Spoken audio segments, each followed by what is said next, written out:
Good morning. आज मैं unit third के 10 इंपॉर्टेंट क्वेश्चन ले रहा हूँ।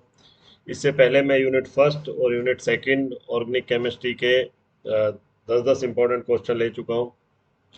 क्योंकि कोविड के कारण आप सभी की पढ़ाई अत्यधिक डिस्टर्ब हुई है, इस वजह से ये इम्पोर्टेंट हो सकता है आपके लिए उपयोगी हो। लेकिन फिर भी जो आपको ऑनलाइन मैंने यूट्यूब चैनल के माध्यम से आपकी क्लासेस लिए, वही ज़्यादा उपयोगी रहेगा। फिर भी ये कुछ जो पिछले सालों में आए हैं क्वेश्चन, कुछ इंपॉर्टेंट क्वेश्चन है, उससे रिलेटेड मैं आपको बता रहा हूँ। आज यूनिट थर्ड में सबसे पहला हम ले रहे हैं अम्लीय गुण का क्रम बताइए, यानी give the order of acidic strength. अब ये आपको दिया जा सकता है यहाँ पर, जैसे ये डाइकीटोन, इसके बाद ये हो गया एसिटोएस्टिक एस्टर या ethyl acetoacetate, malonic ester, acetone, ethyl acetate. हमें ये ध्यान रखना है कि ये जो हमारे पास सीओ और अगर साथ में हमारे पास सी एच जो होता है, ये जो हाइड्रोजन होता है ये अम्लीय प्रकृति का होता है, यानी प्रोटॉन की तरह व्यवहार करता है। अब होता क्या है, ये यूं तो हमें ध्यान है कि टॉटोमेरिज्म में भाग लेता है, ये तो हमें पता ही है कि ये इस प्रकार से दिखाते हैं इसको, ये चला हुआ होता संरचना है। अब हम कहते हैं कि अगर हमने बेस ले लिया यहाँ, तो बेस लेने पर यहाँ पर क्या बन जाएगा, नेगेटिव आयन बन जाएगा, यानी अगर हमने बेस लिया तो नेगेटिव हो गया, और ये सी ओ इधर की तरफ आ गया। और अब ये क्या होगा, ये रेजोनेंस द्वारा स्टेबलाइज हो जाएगा, ये कार्बन आयन जो है ये रेजोनेंस द्वारा स्टेबलाइज हो गया। तो जो रेजोनेंस द्वारा स्टेबलाइज होगा तो रिएक्शन इधर की तरफ चलेगी ना, क्योंकि प्रोटॉन निकला किसकी प्रेजेंस में, बेस की प्रेजेंस में। तो इसलिए ये जो अल्फा पोजीशन पर, कार्बोनिल के अल्फा पोजीशन पर जो प्रोटॉन होता है वो अम्लीय प्रकृति का होता है। अब होता क्या है, अगर मान लो सीओ के यहाँ पर, यानी कौन सा, हम सी एच तो ले ही रहे हैं ये, अगर इसके पास एक और यहाँ C2O C2H5 ग्रुप, यानी कि एस्ट्रिक ग्रुप हो गए टोटल मिला के, तो ये क्या करेगा, ये कार यहाँ पर जो लॉन पेयर है, ये यहाँ पर लॉन पेयर इसके साथ कंजुगेशन में हो गए, तो ये भी क्या दिखा रहे हैं, रेजोनेंस दिखा रहे हैं। अब ये इस तरह से नेगेटिव, और ये O और C2H5 ये प्लस हो गया, ये। तो अब ऐसी स्थिति में क्या होगा, ये लॉन पेयर खुद क्या करने लग गया, रेजोनेंस में भाग लेने लग गया। तो प्रोटॉन निकलने के बाद वो कैसे आसानी से स्टेबलाइज होगा, प्रोटॉन अगर निकला तो वो कैसे आसानी से स्टेबलाइज होगा। तो इस तरह से ये एस्टर जो होते हैं, ये एस्टर जो होते हैं वो एसीटोन की तुलना में कम अम्लीय होते हैं। अब हमें ये ध्यान रखना है, अगर CH2 के दोनों तरफ कार्बोनिल ग्रुप हो, यानी कि कार्बोनिल, तो अब वो दोनों तरफ स्टेबलाइज हो सकता है, प्रोटॉन देने के बाद कार्बन आयन दोनों तरफ स्टेबलाइज हो सकता है। तो अब अगर कार्बोनिल होगा वो तो बहुत ही ज्यादा स्टेबलाइज होगा, तो ऐसी स्थिति में क्या हो जाएगा, ये अम्लीय प्रकृति के होंगे। तो ऐसे समूह जो होते हैं एक्टिव मेथिलीन समूह वाले यौगिक कहलाते हैं। अब यहाँ पर अगर मान लो वही एस्टर आ गया तो वो कम होगा, और अगर मान दोनों तरफ एस्टर आ गया तो कम एसिडिक होगा। लेकिन वो कीटोन और इनकी तुलना में तो होंगे ज्यादा एसिडिक। और अगर मान लो एक तरफ एस्टर है, जैसे अब इसमें एसिटोएस्टिक एस्टर में एक तरफ एस्टर है, एक तरफ ये ग्रुप हो गया, तो ऐसे में यहाँ पर क्या हो गया, ये ज्यादा अम्लीय हो गया। और यहाँ पर दोनों तरफ कीटोनिक है, यानी कि एस्टरिक ग्रुप नहीं है, तो ये क्रम आपका क्या रहता है, एसिडिक स्ट्रेंथ का रहता है। इसमें जो ये लास्ट साइनो एसिडिक एस्टर है, ये भी इसी प्रकार के नेचर को दर्शाता है। अब आता है चला हुआ होता है अनुनाद में अंतर। हमें पता है, ये रहा मैंने जो ये बनाई है, चला हुआ भी स्ट्रक्चर बनाई है। अब जो चला हुआ होता है उसका वास्तविक अस्तित्व होता है, ये कीटो फॉर्म है, ये इनोल फॉर्म है, तो इसका कीटो इनोल फॉर्म जो है ये इनका वास्तविक अस्तित्व होता है, जबकि अनुनादी संरचना है वो वास्तविक अस्तित्व नहीं होता। हम जानते हैं कि ये जैसे मान लो बेंजीन की हमने स्ट्रक्चर ली, बेंजीन के कैकुले, और फिर हमने यहाँ पर लिया ये रेजोनेंस हाइब्रिड, रेजोनेंस हाइब्रिड का ही वास्तविक रूप से अस्तित्व होता है। इलेक्ट्रॉन व प्रोटॉन दोनों की स्थिति बदलती है। हम देखते हैं चला व्यवस्था में क्या हो रहा है, इलेक्ट्रॉन प्रोटॉन, ये रहा चला व्यवस्था स्ट्रक्चर है, तो इसमें ये रहा प्रोटॉन की भी और इलेक्ट्रॉन की भी। इलेक्ट्रॉन कैसे, कि ये इलेक्ट्रॉन तो इधर की तरफ गए और यहाँ नेगेटिव चार्ज आया, तो प्रोटॉन क्या हो गया, यहाँ चला गया। तो इलेक्ट्रॉन प्रोटॉन दोनों की स्थिति यहाँ बदलती है, यहाँ केवल इलेक्ट्रॉन की स्थिति बदलती है अनुनाद में। अब जिसकी ऊर्जा कम होती है, जिसकी ऊर्जा कम होती है वो क्या होता है, उसका जो है ट्राटोमेरिज्म में अधिक योगदान होता है। यानी जिसकी ऊर्जा कम होती है उसकी मात्रा अधिक होती है। एक तरह से ट्राटोमेरिज्म में हम यूं कह सकते हैं कि क्योंकि दोनों का वास्तविक अस्तित्व है तो उसकी मात्रा क्या होगी यहाँ पर, अधिक होगी। जबकि अनुनाद में क्या होता है कि रेजोनेंस हाइब्रिड जो होता है, अनुनादी संकर है, उसकी ऊर्जा कम होती है, अनुनादी संकर की ऊर्जा कम है। और इसको किस सिंबल से दिखाते हैं? इस प्रकार के सिंबल से। और अनुनाद को कैसे दिखाते हैं? अनुनादी संरचना में अंतर इस प्रकार के सिंबल के द्वारा दर्शाया जाता है। अब आता है हमारा नेक्स्ट टॉपिक है क्लेजन संघनन की क्रियाविधि बताइए। तीसरा क्वेश्चन है जिसमें दो हमने लिए, क्लेजन संघनन और नॉवना जेल अभिक्रिया। अब हमें पता है क्लेजन कंडेंसेशन में क्या होता है, एथिल एसीटेट, दो एथिल एसीटेट आपस में कंबाइंड होते हैं, बेस की प्रेजेंस में एसिटोएस्टिक एस्टर बनता है। ये अलग से ही पूछा जा सकता है, एसिटोएस्टिक एस्टर बनाने की विधि बताइए। तो हमें ये पता है कि बहुत सिंपल सा है, जैसे हमने लिया वापस से CH3CO और यहाँ हमने लिख दिया OC2H5। मैं यहाँ लिख देता हूँ OC2H5। और दूसरा चूंकि ये आपने लिया एक और, ये CH3, यानी हमने कौन सा लिया, CH3CO OC2H5। अब आपने इसकी बेस से करवाई, तो बेस से करवाने पर क्या हो जाएगा, ये CH2 माइनस CO OC2H5। और ये अटैक किस पर करेगा, इस पर करेगा। तो आपके कैसे बनी structure, CH3 CO C2H5 O negative और यहाँ CH2 CO OC2H5। और यहाँ ये इलेक्ट्रॉन पेयर इधर आ गए, इलेक्ट्रॉन पेयर आए तो OC2H5 निकल गया। तो हमारे पास क्या बना, CH3CO CH2CO OC2H5। तो ये है इथाइल एसिटोएसिटेट या एसिटोएस्टिक ester, CH3CO CH2CO ethyl, CH3CO CH2COO ethyl. ये रहा हमने, ये मैं एक बार वापस से आपको दिखा देता हूँ। यहाँ हमने ये करा था, ये एक जो मॉलिक्यूल है, एक मॉलिक्यूल किसका, एस्टर का, वो बेस की प्रेजेंस में यहाँ से प्रोटॉन निकल गया, यहाँ से प्रोटॉन, बेस कौन सा लिया हमने, C2H5ONA, यानी हमने लिया मान लो C2H5O माइनस लिया, तो इसने क्या करा, C2H5OH हो गया। तो यहाँ नेगेटिव आ गया, नेगेटिव अभी किस पर अटैक कर रहा है, न्यूक्लियोफाइल का काम कर रहा है, कार्बोनिल पर अटैक कर रहा है। और कार्बोनिल पर अटैक करने के बाद ये इधर ये स्ट्रक्चर बनी, और फिर बाद में वापस जब ये लॉन पेयर अंदर की तरफ जाएंगे, ये इधर अंदर जाएंगे तो डबल बॉन्ड आएगा और OC2H5 निकल जाएगा, यानी माइनस OC2H5 जो इसने पहले लिया था वही वापस से निकल गया। अब ऐसे ही आता है ये जो है नॉवना जेल रिएक्शन है, इसमें भी यही CH नेगेटिव आएगा क्योंकि बेस की प्रेजेंस में आप करा रहे हो, इसलिए ये इसके ऊपर अटैक करता है। तो एक तरह से यही वापस से आपको पूरी मैकेनिज्म में बता चुका हूँ। ये नॉवना जेल रिएक्शन है, ये इसका जल अपघटन है, एस्टर जल अपघटन होकर ये बन जाएगा, बाद में गर्म करने पर एक CO2 निकल जाएगा और प्रोटोनिक अम्ल का निर्माण होगा। अब एसिटोएस्टिक एस्टर की यूरिया के साथ आपको अभिक्रिया बतानी है। सबसे पहले मैं मेलोनिक एस्टर की बताता हूँ। मेलोनिक एस्टर में किस तरह से होता है, ये मेलोनिक एस्टर है, CO, ये CO OC2H5, ये मेलोनिक एस्टर।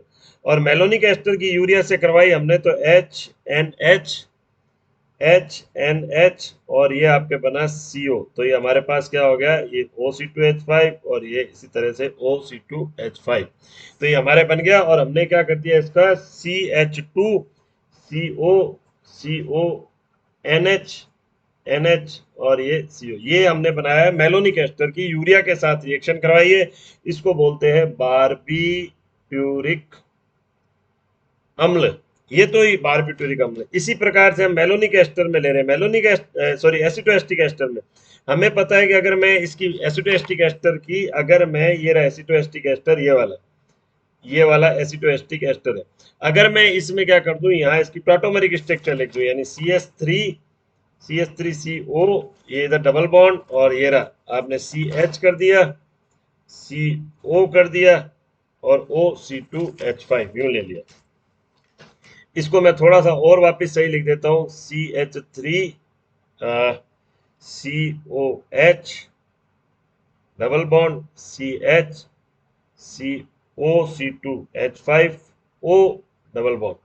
अब आपने क्या करा, HNH CONH इस तरह से करवाई रिएक्शन, ये C2H5OH निकल गया, ये वाटर निकल गया। तो आपके पास कैसे बना, CH3C और यहाँ CH CO और NH CO NH, यानी NH CO और ये डबल बॉन्ड और ये इस तरह से। तो ये आपके बन गया, यहाँ पर इसको बोलेंगे 4 मेथिल यूरेसिल, 4 मेथिल यूरेसिल। ये इंपॉर्टेंट है, यूरिया के साथ रिएक्शन है क्योंकि एसिटोएस्टिक एस्टर भी बना रहा है 4 मेथिल यूरेसिल, और ऐसे ही ये मेलोनिक एस्टर भी। ये तो एसिटोएस्टिक एस्टर की हमने ली है और ये हमने ली है, ये हमने ली है इसकी, ये दोनों रिएक्शन मैंने यहाँ लिख दी। अब आता है 1,3 डाइएथेन का सॉरी 1,3 डाइथेन का एल्किलीकरण को समझाइए। तो हमें पता है थायोल जो होता है, ये रहा थायोल, इसकी हमने जब कार्बोनिल से करवाते हैं तो हमारे इस तरह की स्ट्रक्चर हमको प्राप्त होती है। यानी कि हमने अगर मान लो थायोल ये मैंने लिया SH और कोई भी कार्बोनिल ग्रुप से करवाई मान लो, तो ये निकल जाता है, ये आपके बन गया इस तरह से। अब इसका हमने क्या करवाई C4H9Li, तो 1,3 डायाथेन बन गया आपके। ये 1,3 डायाथेन की हमने करवाई इससे, तो यहाँ पर क्या हो गया, ये जो होगा ये अम्लीय प्रकृति का है तो नेगेटिव हो गया, और यहाँ पर आ गया प्रोटॉन निकल गया नेगेटिव और Li प्लस आ गए, और यहाँ बन गया C4H10 निकल गया, तो ये प्रोटॉन निकल गया और यहाँ Li प्लस। अब RX से करवाई तो ये क्या हो जाएगा, LiX निकल जाएगा, ये X और ये Li, तो यहाँ पर R आ गया। हमने HgCl2S3O से इसका करवाया तो एक तरह से H H और O, यानी हमारे पास क्या बन गया, ये बन गया। अब हम ये कह रहे हैं कि हम ऐसे फॉर्मल्डिहाइड लेते तो हम एक R ला सकते थे, यानी वापस से अगर हमने फॉर्मल्डिहाइड यहाँ पर लिया तो हमने जैसे एक बार R लाया, R लाया ना यहाँ पर, तो एक बार हमने ये यहाँ इस कंडीशन में तो हम क्या करते हैं, एक बार ही आएगा, यहाँ H ही हम मानते हैं, जैसे इस कंडीशन में हमने क्या माना, H एल्डिहाइड बना। अब हम वापस से अगर मान लो रिएक्शन करवाते, अब की बार हम वापस से करवाते यही, तो हमने एक बार RX से करवाई, फिर हमने वापस R-X से करवाई, यानी तो हमारे पास क्या बन जाएगा, R और R' इस तरह से बन सकता है। यानी कि हम एक प्रोटॉन को पहले निकाल सकते हैं, किससे, ब्यूटाइल लिथियम से, और RX से यहाँ पर उसको रिप्लेस कर सकते हैं, फिर ऐसे ही दूसरे को भी हम कर सकते हैं। तो इस प्रकार हम वांछित कोई भी, यानी कि जैसे अगर एल्डिहाइड है तो उससे हम कीटोन एसिटाल्डिहाइड या कोई भी उच्चतर एल्डिहाइड, या फिर हम उससे कीटोन भी और उच्चतर कीटोन भी प्राप्त कर सकते हैं। अब है ज्यूटर आयन एम्पोलाइट से क्या तात्पर्य है, ज्यूटर आयन कौन सा होता है, ये वाला। हमें पता है amino acid, alpha amino acid जो होते हैं वो इस प्रकार से होते हैं, इस प्रकार की संरचना में रहते हैं। इसमें एक NH2 क्षारीय समूह होता है, एक अम्लीय समूह। अब चूंकि अम्लीय समूह जो है, अम्लीय समूह होने की वजह से क्या होगा, प्रोटॉन देगा, और ये क्षारीय है तो इसका मतलब प्रोटॉन को ग्रहण कर लेगा, तो ये वास्तव में क्या हो गया, ये इस फॉर्म के अंदर रहता है। तो अब की बार क्योंकि प्रोटॉन इसने ग्रहण कर लिया, अब की बार इसके पास प्रोटॉन की अधिकता है, तो ये अम्लीय हो गया और ये क्षारीय हो गया। यानी कि हमें पता है ये कौन सा हो गया, कंजुगेटेड क्षार हो गया और ये कंजुगेटेड एसिड हो गया। इसी को द्विध्रुवीय संरचना कहते हैं, इसी को आंतरिक लवण या इंटरनल सॉल्ट कहते हैं, क्योंकि अम्ल और क्षार मिलकर सॉल्ट बनाते हैं। इसी को ज्यूटर आयन, इसी को एम्पोलाइट कहते हैं। अब आपसे ये पूछा जा सकता है इसका अम्लीय गुण क्या होता है, क्योंकि हम ये देख रहे हैं कि डाइपोल मोमेंट, मेल्टिंग पॉइंट जो होता है किसका, इसका, किसका, ये जो एमिनो एसिड का, वो एमीन और एसिड से अधिक है, परंतु अम्लीय गुण साधारण अम्ल से कम। इसका मतलब क्या हुआ, ये जो अम्लीय ग्रुप है ये अब COH की तुलना में कम अम्लीय है, और ये जो क्षारीय गुण है, ये जो क्षारीय ग्रुप है, ये NH2 की तुलना में कम क्षारीय है। तो ये इस तरह से। अब समविभव बिंदु क्या होते हैं, ये जैसे हमने अभी कहा ज्यूटर आयन होती है, हमें पता है युग्मधर्मी प्रकृति है। अब हम कहते हैं कि अगर मान लो मैंने क्या करा, लोअर पीएच पर ले लिया, लोअर पीएच मतलब आपने यहाँ H प्लस को कर दिया, तो RCHCOOH हो गया और NH3 प्लस, तो हमें कौन सी संरचना प्राप्त होगी, पॉजिटिव। तो अगर मान लो मैंने सॉल्यूशन लिया तो ये किसकी तरफ जाएंगे, ये इलेक्ट्रोलिसिस पर किस पर जाएंगे, कैथोड पर, यानी नेगेटिव इलेक्ट्रोड पर जाएंगे। हायर पीएच पर ले लिया तो ये प्रोटॉन निकल जाएगा यहाँ से, तो RCH और COO माइनस, यानी हमें नेगेटिव संरचना प्राप्त होगी हायर पीएच पर, किसकी, इस जो हमने एमिनो एसिड लिया है उसके द्विध्रुवीय संरचना की। अब ये इलेक्ट्रोलिसिस पर किस पर जाएगा, यानी विद्युत अपघटन पर किस पर जाएगा, पॉजिटिव इलेक्ट्रोड पर जाएगा, क्योंकि ये नेगेटिव संरचना है। तो अगर हम कहते हैं कि लोअर पीएच पर यहाँ जाता है, हायर पीएच पर ये एनोड पर जाता है, तो हम कहते हैं इस पर किस पर जाएगा, क्योंकि ये द्विध्रुवीय संरचना है, इस यानी कि पीएच। अब हमसे क्या पूछा, समविभव बिंदु या आइसो इलेक्ट्रिक पॉइंट कहते हैं। आइसो इलेक्ट्रिक पॉइंट वह पीएच है जहां वो किसी भी इलेक्ट्रोड पर गमन नहीं करता, यानी वो इसी फॉर्म के अंदर, द्विध्रुवीय फॉर्म के अंदर रहता है। तो ना तो वो पॉजिटिव इलेक्ट्रोड की ओर जाएगा, ना वो नेगेटिव इलेक्ट्रोड की ओर जाएगा। अब ऐसे में इसको निकालते कैसे, तो पीआई बराबर lower pH plus higher pH upon 2 होता है, और ये प्रत्येक एमिनो एसिड के लिए विशिष्ट होता है। अब ये आता है alpha beta gamma amino acid पर ताप के प्रभाव को बताइए, explain effect of heat on amino acid. तो इसमें सिंपल ही है, मैंने अल्फा एमिनो एसिड बनाया हुआ, ये रहा अल्फा एमिनो एसिड, ये बीटा है और ये गामा है, तो मैंने इस तरह से इसको पहले से ही बना दिया। तो ये हमें पता है ये वाटर निकला यहाँ से और यहाँ से भी वाटर निकला, तो ये हमारे पास क्या स्ट्रक्चर बनी, RCH CO और NH यहाँ NH CHR और ये CO। इसकी अगर हम लेते हैं तो ये निकल गया NH3 निकल गया, NH3 निकला तो RCH CH और इसमें हम करवाते हैं तो हमें क्या बन गया, लेक्टम मिल गया। लेक्टम हमने लिखा हुआ भी है NHCO और ये इस तरह से हमारे पास स्ट्रक्चर बन गई। ये रहा आपके पास। तो ये अल्फा, यहाँ पर बीटा और गामा, गामा लेक्टम का निर्माण हुआ और यहाँ निकला H2O। अब है न्यूक्लिक अम्ल, न्यूक्लियोसाइड और न्यूक्लियोटाइड से क्या तात्पर्य।